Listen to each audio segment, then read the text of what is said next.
তো হেই ফ্রেন্ড, আমার কেমন আছে?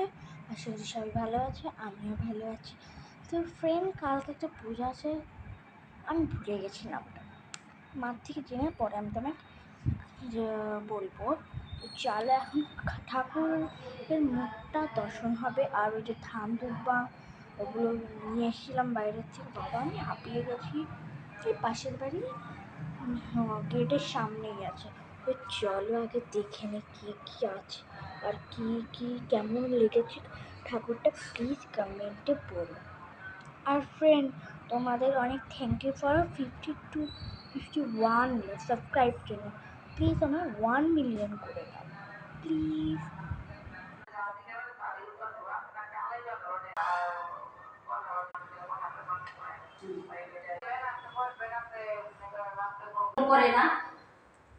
দেখলে মার মুখটা খুব সুন্দর।